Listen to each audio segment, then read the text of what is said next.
गोविन्दयुगलं रामायणाख्यं मधु जन्मव्याधिजराविपत्तिमरणैरत्यन्तसोपद्रवं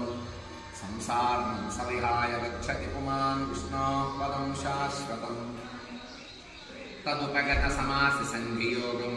सममगुरोपनतार्धवाक्यबद्धं